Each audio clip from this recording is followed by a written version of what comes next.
Hello ನಮಸ್ಕಾರ ಎಲ್ರಿಗೂ. ನಮ್ಮ ಸೂಟ್ಕೇಸ್ ಸ್ಟೋರೀಸ್ಗೆ ಮತ್ತೊಮ್ಮೆ ಸ್ವಾಗತ. ಸೊ ನಾವು ಇವತ್ತಿರೋದು ಹಂಪಿಯ ರಾಯಲ್ ಎನ್ಕ್ಲೋಜರ್ ಅಲ್ಲಿ. ಸೊ ರಾಯಲ್ ಎನ್ಕ್ಲೋಜರ್ ಅಲ್ಲಿ ನಾವು ಇವಾಗ ಫಸ್ಟ್ ಸ್ಟಾರ್ಟ್ ಮಾಡ್ತಿರೋ ಪಾರ್ಟ್ ಬಂದು ಈ ಒಂದು ಮ್ಯೂಸಿಯಂ ಜೊತೆಗೆ. ಸೊ ರಾಯಲ್ ಎನ್ಕ್ಲೋಜರ್ ಅನ್ನುವಂಥದ್ದು ಒಂದು 60 to 70 ಮಾನ್ಯುಮೆಂಟ್ಸ್ ಕವರ್ ಮಾಡುವಂಥ ಜಾಗ. ಬನ್ನಿ ಇಲ್ಲಿ ಏನೇನು ಮಾನ್ಯುಮೆಂಟ್ಸ್ ಇದೆ ಅಂತ ನೋಡೋಣ. ಈ ಒಂದು ಮ್ಯೂಸಿಯಮ್ಮಲ್ಲಿ ನಾವು ರೂನ್ ಆಗಿರುವಂಥ ಸ್ಕಲ್ಪ್ಚರ್ಸು, ಅವ್ರು ಯೂಸ್ ಮಾಡ್ತಿದ್ದಂಥ ವೆಸಲ್ಸು, ಮತ್ತು ರೂನ್ ಆಗಿರುವಂಥ ಪಿಲ್ಲರ್ಸು, ಮತ್ತು ಕಾಯಿನ್ಸು ಅಥವಾ ಏನು ಕಾಲದಲ್ಲಿ ಕರೆನ್ಸಿ ಅಂತಿತ್ತು ಅದು, ವೆಪನ್ಸು, ಇವೆಲ್ಲ ನೋಡ್ಬೋದು. ಇಲ್ಲಿವರೆಗೂ ನಾವು ನೋಡಿದ್ದು ಜೈನಿಸಮ್ ರಿಲೇಟೆಡ್ ಮಾನ್ಯುಮೆಂಟ್ಸು. ಇದಾದ್ಮೇಲೆ ನಾವು ಇಲ್ಲೇನು ನೋಡ್ತಾ ಇದೀವಿ, ಇದೆಲ್ಲ ವಿಷ್ಣು ಅಂದರೆ ಹಿಂದೂಯಿಸಮ್ ರಿಲೇಟೆಡ್ ಮಾನ್ಯುಮೆಂಟ್ಸು. ಇವಷ್ಟು ನಾವು ಇಷ್ಟುವರೆಗೂ ಏನೇನು ನೋಡಿದ್ವಿ ಅದೆಲ್ಲ ವಿಜಯನಗರ ಕಾಲಕ್ಕಿಂತ ಮುಂಚಿನ ಮಾನ್ಯುಮೆಂಟ್ಸು.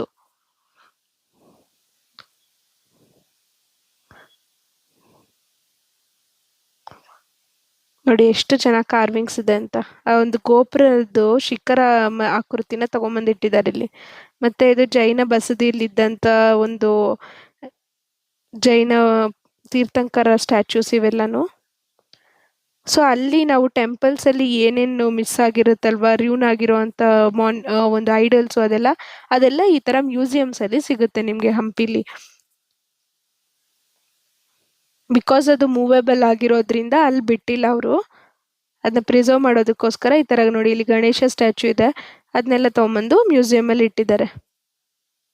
ಸೊ ಈ ಮ್ಯೂಸಿಯಮು ಮತ್ತು ನೀವು ಕಮಲಾಪುರ ಆರ್ಕಿಯಾಲಜಿಕಲ್ ಮ್ಯೂಸಿಯಂ ಏನಿದೆ ಅವೆರಡು ಕವರ್ ಮಾಡಿಕೊಂಡ್ರೆ ನಿಮಗೆ ಎಷ್ಟು ಟೆಂಪಲ್ಸಲ್ಲಿ ನೋಡ್ತೀರಲ್ಲ ಅಲ್ಲೆಲ್ಲ ಡೈಟೀಸ್ ಮಿಸ್ ಆಗಿದೆಯಲ್ಲ, ಆ ಒಂದು ದೇವ್ರಿನ ಐಡಲ್ಸ್ ಎಲ್ಲ ಮಿಸ್ ಆಗಿರೋದು ರೂನ್ ಆಗಿ ಸಿಕ್ಕಿರೋ ಅಂಥದ್ನೆಲ್ಲ ಇಲ್ಲಿ ಪ್ರಿಸರ್ವ್ ಮಾಡಿರೋದು ನೀವು ನೋಡ್ಬೋದು. ಸೊ ಇಲ್ಲಿ ನೀವು ನೋಡ್ತಿದ್ದೀರಲ್ಲ, ಇದೆಲ್ಲ ಬಂದು ಅವ್ರು ಯೂಸ್ ಮಾಡ್ತಿದ್ದಂಥ ವೆಪನ್ಸು ಅಥವಾ ಏನು ಟೂಲ್ಸ್ ಅಂತ ಹೇಳ್ತೀವಿ ಅದು. ಆಮೇಲೆ ಇದು ಮತ್ತೆ ಚಿಕ್ಕದು ಏನಾದರೂ ಸ್ಕಲ್ಪ್ಚರ್ ಎಲ್ಲ ತುಂಡಾಗಿ ಬಿದ್ದಂಥದ್ದು ಅವೆಲ್ಲನೂ ಇಲ್ಲಿ ಪ್ರಿಸರ್ವ್ ಮಾಡಿದ್ದಾರೆ. ಸೊ ಇದೆಲ್ಲ ಕೆನನ್ಸ್ಗೆ ಯೂಸ್ ಮಾಡ್ತಾ ಇದ್ದಿದ್ದಂಥ ಕಲ್ಲುಗಳು, ಕೆನನ್ ಬಾಲ್ಸ್ ಅಂತ ನಾವೇನು ಹೇಳ್ತೀವಿ ಅದು. ಇದೆಲ್ಲ ಇನ್ಸ್ಕ್ರಿಪ್ಷನ್ಸು ಪಿಲ್ಲರ್ ಮೇಲಿರೋದು. ಆಮೇಲೆ ಇದೆಲ್ಲ ಮಿನಿಯೇಚರ್ಸ್ ಸ್ಕಲ್ಪ್ಚರ್ಸ್ಗಳು, ಇದೆಲ್ಲ ಸಿಕ್ಕಿರೋ ಅಂಥದ್ದು ಇಲ್ಲಿ ಪ್ರಿಸರ್ವ್ ಮಾಡಿದ್ದಾರೆ. ನೋಡಿ ಚಿಕ್ಕದು ಎಷ್ಟು ಮೈನ್ಯೂಟ್ ಆಗಿದೆ ಅಂತ. ಜ್ಯುವೆಲ್ಸು ಅವ್ರು ಯೂಸ್ ಮಾಡ್ತಾ ಇದ್ದಿದ್ದು, ಪಾಟರೀಸು ಎಲ್ಲ ಇದೆ ಇಲ್ಲಿ.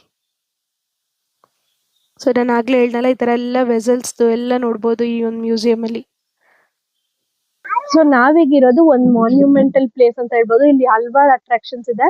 ಸೊ ನಾವು ಇವಾಗ ಇಲ್ಲಿ ನನ್ನ ಹಿಂದೆ ನೋಡ್ತಾ ಇರುವಂತದ್ದು ವಾಚ್ ಟವರ್. ಕಾವಲ್ಗಾರರು ನಿಂತ್ಕೊಂಡು ಒಂದು ಸೆಕ್ಯೂರಿಟಿ ತರ ವಾಚ್ ಮಾಡ್ತಿದ್ದಂತ ಟವರ್ಸ್ ಇದು. ಸೊ ಈ ಕಡೆ ನೀವು ನೋಡ್ತಾ ಇರೋದು ಬಂದು ಪ್ಯಾಲೇಸ್ದು ಫೌಂಡೇಶನ್ ರ್ಯೂನ್ ಆಗಿರೋಂಥದ್ದು. ಇದು ರ್ಯೂನ್ಸ್ ಏನ್ ನೋಡ್ತಾ ಇದ್ದೀರಾ ನೀವು, ಅದು ಬಂದು ಒಂದು ಪ್ಯಾಲೇಸ್ದು ಬೇಸ್ಮೆಂಟು. ಅದು ಬಂದು ಕ್ವೀನ್ಸ್ಗೋಸ್ಕರ ಕಟ್ಸ್ತಾ ಇದ್ದಿದ್ದಂಥ ಪ್ಯಾಲೇಸು.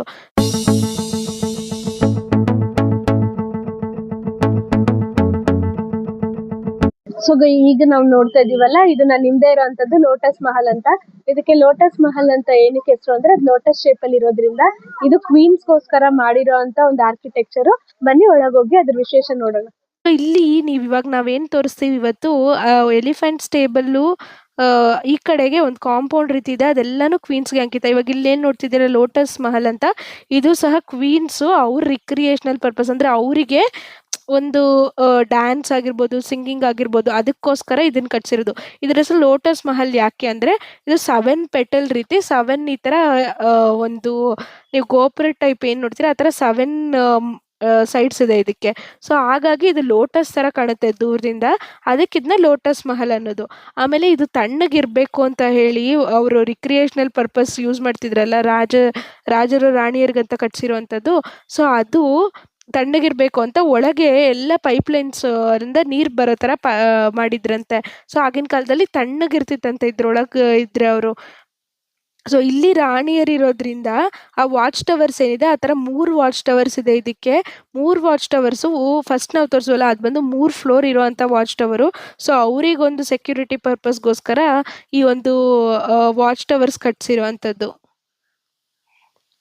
ಸೊ ನೋಡ್ತಿದ್ದೀರಲ್ಲ ಎಷ್ಟು ಚೆನ್ನಾಗಿದೆ. ಆಮೇಲೆ ಇಲ್ಲಿ ಎಲ್ಲಾನು ಈ ಒಂದು ಕಾಂಪೌಂಡ್ ಒಳಗೆ ಏನಿದೆ ಅದೆಲ್ಲಾನು ಇಂಡೋ ಇಸ್ಲಾಮಿಕ್ ಆರ್ಕಿಟೆಕ್ಚರ್ ಮಿಕ್ಸ್ ಆಗಿರುವಂಥದ್ದು. ಇವಾಗ ಅಲ್ಲಿ ಏನು ಶೇಪ್ ನೋಡ್ತಿದ್ದೀರಲ್ಲ ಒಳಗೆ ಅದೆಲ್ಲ ಇಸ್ಲಾಮಿಕ್ ಆರ್ಕಿಟೆಕ್ಚರು. ಬಟ್ ಆಚೆಯಿಂದ ನೀವೇನು ಗೋಪುರದ ಥರ ನೋಡ್ತೀರಾ ಅದೆಲ್ಲ Indo architecture. So Indo Islamic architecture ಅಂತ ಇದನ್ನು ಕರಿಬೋದು.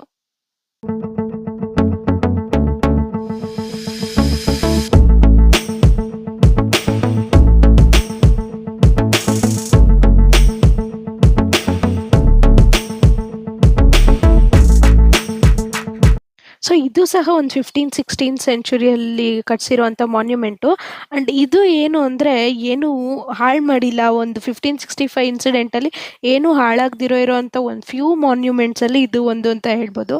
ಆಮೇಲೆ ನಾನು ನಿಮ್ಗೆ ಆಗಲೇ ಆಲ್ರೆಡಿ ಹೇಳಿದ್ನಲ್ವ, ಇಲ್ಲಿ 3 ವಾಚ್ ಟವರ್ಸ್ ಕಟ್ಸಿರೋ ಅಂತ. ಅದರಲ್ಲಿ ಒಂದು ಇದ್ರ ಪಕ್ಕದಲ್ಲಿ ನೋಡ್ಬೋದು ಆ್ಯಂಡ್ ಇನ್ನೊಂದು ಅದ್ರ ಎದುರುಗಡೆ ನೋಡ್ಬೋದು. ಸೊ 2 ವಾಚ್ ಟವರ್ಸು ಇದ್ರ ಅಕ್ಕಪಕ್ಕನೇ ಇರುವಂಥದ್ದು. ಒಂದು ವಾಚ್ ಟವರ್ ಮಾತ್ರ ಸ್ಟಾರ್ಟಿಂಗಲ್ಲಿ ಇರುವಂಥದ್ದು. ಸೊ ನಾವೀಗಿರೋಂಥದ್ದು ಎಲಿಫೆಂಟ್ ಸ್ಟೇಬಲ್ಸ್ ಅಂದ್ರೆ ಆನೆಗಳನ್ನ ನಿಲ್ಸೋಂತ ಜಾಗ. ಅದ್ರ ಪಕ್ಕದಲ್ಲೇ ಮಾವುತರು ಇರುವಂತ ಜಾಗ ಸಹ ಇದೆ. ಸೊ ಈ ಒಂದು ಎಲಿಫೆಂಟ್ ಸ್ಟೇಬಲ್ ವಿಶೇಷತೆ ಏನು ಅಂದ್ರೆ ಒಂದೊಂದು ಸ್ಟೇಬಲ್ ಎಲ್ಲಾ ಒಂದು ನಾವು ಮ್ಯಾಥ್ಸ್ ಅಲ್ಲಿ ಬರುವಂತ ಶೇಪ್ಸ್ ಇರ್ಬೋದು, ಸರ್ಕಲ್ ಮತ್ತೆ ರೆಕ್ಟ್ಯಾಂಗಲ್ ಇರ್ಬೋದು, ಎಲ್ಲಾ ಶೇಪ್ಸ್ ಒಂದೊಂದು ಸ್ಟೇಬಲ್ ಅಲ್ಲಿ ಕವರ್ ಆಗಿರುತ್ತೆ. ಆಮೇಲೆ ಇಲ್ಲಿ 11 ಸ್ಟೇಬಲ್ಸ್ ಇದೆ. ಅಂಡ್ ಇದು ರಾಯಲ್ ಎಲಿಫೆಂಟ್ಸ್ ಗೋಸ್ಕರ ಕಟ್ಸಿರೋಂಥದ್ದು. ಅಲ್ಲೇ ಪಕ್ಕದಲ್ಲಿ ಅದ್ರ ಮಾವುತರು ಇರುವಂತ ಜಾಗ ಸಹ ಇದೆ. ಆಕ್ಚುಲಿ ಏನು ಅಂದ್ರೆ ವಿಜಯನಗರ ಎಂಪೈರ್ ಅಲ್ಲಿ more than thousands of elephants ಇತ್ತಂತೆ. ಬಟ್ ಇಲ್ಲಿರೋ 11 ಎಲಿಫೆಂಟ್ಸ್ ಬಂದು ರಾಯಲ್ ಫ್ಯಾಮಿಲಿಗೋಸ್ಕರ ಯೂಸ್ ಮಾಡ್ತಿದ್ದಂಥ ಎಲಿಫೆಂಟ್ಸು. ಸೊ ಈಚ್ ಎಲಿಫೆಂಟ್ಗೆ ಒಂದೊಂದು ಸ್ಟೇಬಲ್ ಥರ 11 ಸ್ಟೇಬಲ್ಸು. ಆ್ಯಂಡ್ ನೀವು ಆಪೋಸಿಟಲ್ಲಿ ಏನು ನೋಡ್ತೀರಾ ಅಲ್ಲಿ ವಾಚ್ ಟವರ್ ಅಲ್ಲಿ ಕೆಲಸ ಮಾಡುವಂಥವ್ರು ಮತ್ತು ಈ ಎಲಿಫೆಂಟ್ಗೆ ಮಾವುತರು ಇರ್ತಾರಲ್ಲ, ಆ ಎಲಿಫೆಂಟ್ ವಾಚ್ಮೆನ್ ಅಂತ ಅವ್ರು ಇರೋವಂಥ ಪ್ಲೇಸ್ ಬಂದು ಇದ್ರ ಆಪೋಸಿಟಲ್ಲಿ ಇರುವಂಥದ್ದು. ಸೊ ಇದಕ್ಕೆ ಎಲಿಫೆಂಟ್ಗೆ ಎಷ್ಟು ರಾಯಲ್ ಆಗಿ ಕಟ್ಸಿದ್ದಾರೆ ಅಂತ ನೋಡ್ಬೋದು ಸ್ಟೇಬಲ್ ನೀವಿಲ್ಲಿ. ಆ್ಯಂಡ್ ಇದು ಸಹ ಇಂಡೋ ಇಸ್ಲಾಮಿಕ್ ಆರ್ಕಿಟೆಕ್ಚರ್ ಇರುವಂಥದ್ದೇ. ನಾನು ಆಗಲೇ ಹೇಳ್ದಂಗೆ ನಾವು ಇವತ್ತೇನು ತೋರಿಸ್ತಿದ್ದೀವಿ ಅದೆಲ್ಲ ಆರ್ಕಿಟೆಕ್ಚರೂ Indo Islamic architecture. Islamic architecture ಅನ್ನೋದು ನಿಮಗೆ ಆ ಎಂಟ್ರೆನ್ಸಲ್ಲಿ ಒಂದು ಶೇಪ್ ಬರುತ್ತೆ ಗೊತ್ತಾ, ಆ ಶೇಪಿಂದ ಗೊತ್ತಾಗುತ್ತೆ. ಸೊ ಈಗ ನಾವೇನು ತೋರಿಸ್ತಿದ್ದೀವಿ ಇದು ಬಂದು ಮಾವುತರಿದ್ದಂಥ ಜಾಗ. ಎಲಿಫೆಂಟ್ ಸ್ಟೇಬಲ್ ಅಲ್ಲಿರುತ್ತೆ, ಮಾವುತರು ಇಲ್ಲಿ ಇರ್ತಾರೆ.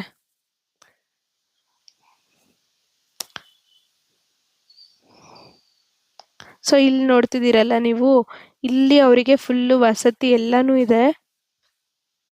ಈಗ ನಾವು ಎಂಟರ್ ಆಗ್ತಿರೋದು ಗಾರ್ಡ್ಸ್ ಹೌಸ್ ಅಥವಾ ಕಾವಲುಗಾರರ ಮನೆ ಅಥವಾ ಮಾವುತರ ಮನೆ ಅಂತ ಏನು ಹೇಳ್ತಾರೆ ಆ ಒಂದು ಪ್ಲೇಸ್ಗೆ.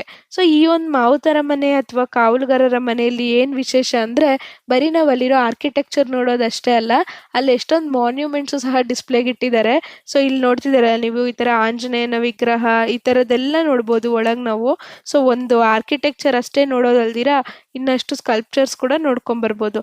ಆಮೇಲೆ ಏನು ಅಂದರೆ ಇಲ್ಲಿ ಮಾವುತರ ಮನೆ ಅಂತೇಳಿ ಅವರು ಏನು ಸಣ್ಣ ಪುಟ್ಟದಾಗಿ ಮಾಡಿಲ್ಲ, ಎಷ್ಟು ಹ್ಯೂಜ್ ಆಗಿದೆ ಗೊತ್ತಾ ಇದು. ಸೊ ಆಗಿನ ಕಾಲದಲ್ಲಿ ಒಂದು ಮಾವುತರು ಇರೋದಕ್ಕೇನೆ ಇಷ್ಟು ದೊಡ್ಡ ಸ್ಪೇಸ್ ಕೊಟ್ಟಿದ್ದಾರೆ. ಈಗ ನಮ್ಮ ಮನೆ ಸಹ ಇಷ್ಟು ದೊಡ್ಡದಾಗಿರೋದಿಲ್ಲ, ಅಷ್ಟು ದೊಡ್ಡದಾಗಿದೆ ಮಾವುತರಿಗಂತ ಮಾಡಿರೋ ಸ್ಪೇಸು. ಸೊ ಎಲ್ಲದರಲ್ಲೂ ರಿಚ್ನೆಸ್ ಇದೆ ವಿಜಯನಗರ ಎಂಪೈರ್ದು. ನಾವು ಏನೇ ಒಂದು ನೋಡಕ್ ಹೋದ್ರೂ ಎಲ್ಲದರಲ್ಲೂ ಟೆಕ್ನಾಲಜಿನ ಹೆಂಗ್ ಬಳಸ್ಕೊಂಡಿದ್ದಾರೆ ಅಂತ ನೋಡ್ಬೋದು. ಹಾಗೆ ಒಂದು ಅವರು ಅದಕ್ಕೆ ಕೊಡ್ತಿದ್ದಂಥ ರಿಚ್ನೆಸ್ಸು ಆ ಥರದನ್ನು ನೋಡ್ಬೋದು. ಸೊ ಅಲ್ಲಿ ಮ್ಯೂಸಿಯಮಲ್ಲಿ ನಾವು ಯಾವ ಥರ ಮಾನ್ಯುಮೆಂಟ್ಸ್ ಎಲ್ಲ ಈ ಥರ ನೋಡಿದ್ವೋ ಆ ಥರದ್ದೆಲ್ಲ ಇಲ್ಲೂ ಸಹ ನೋಡ್ಬೋದು. ನೀವು ಎಷ್ಟೊಂದು ನೋಡ್ತಿದ್ದೀರಾ, ಇಲ್ಲಿ ನೋಡಿದ್ರೆ ಗೊತ್ತಾಗುತ್ತೆ ನೋಡಿ. ಇಲ್ಲೆಲ್ಲ ಭಿನ್ನ ಆಗಿದೆ ಬಟ್ ಸ್ಟಿಲ್ ಆ ಮಾನ್ಯುಮೆಂಟ್ಸ್ನೆಲ್ಲ ಪ್ರಿಸರ್ವ್ ಮಾಡಿ ಇಟ್ಟಿದ್ದಾರಲ್ಲ, ಅದು ಗ್ರೇಟು. ಆ್ಯಂಡ್ ಇಲ್ಲಿ ನೋಡಿದ್ರೆ ನಾನು ಆಗಲೇ ಹೇಳಿದ್ನಲ್ಲ ಎಷ್ಟು ವಾಸ್ಟ್ ಆಗಿದೆ ಅಂತ, ನೀವು ಈ ಒಂದು ಆ್ಯಂಗಲಿಂದ ನೋಡ್ಬೋದು. ಇವತ್ತು ನಾವೇನು ನೋಡಿದ್ವಿ ಅದು ರಾಯಲ್ ಎನ್ಕ್ಲೋಜರ್ಲಿ ಒಂದು ಚಿಕ್ಕ ಭಾಗ ಅಂತ ಹೇಳ್ಬೋದು. ಇನ್ನೂ ತುಂಬ ಮಾನ್ಯುಮೆಂಟ್ಸ್ ಇದ್ದಾವೆ ರಾಯಲ್ ಎನ್ಕ್ಲೋಜರ್ ಅಥವಾ ಝೆನನಾ ಎನ್ಕ್ಲೋಜರ್ ಅಂತ ಏನು ಹೇಳ್ತೀವಿ ಹಂಪಿದು, ಅಲ್ಲಿ ನೋಡೋದಕ್ಕೆ ಅದಷ್ಟು ಪ್ಲೇಸಸ್ ನಿಮಗೂ ತೋರಿಸ್ತೀವಿ. ಸೊ ವೆಯ್ಟ್ ಮಾಡ್ತೀರಿ ಆ ವಿಡಿಯೋಸ್ಗೆ. ಇವತ್ತಿನ ಈ ವಿಡಿಯೋ ನಿಮ್ಗೆ ಇಷ್ಟ ಆಗಿದ್ರೆ ಲೈಕ್ ಮಾಡಿ, ಶೇರ್ ಮಾಡಿ, ಸಬ್ಸ್ಕ್ರೈಬ್ ಮಾಡಿ. Thank you for watching us.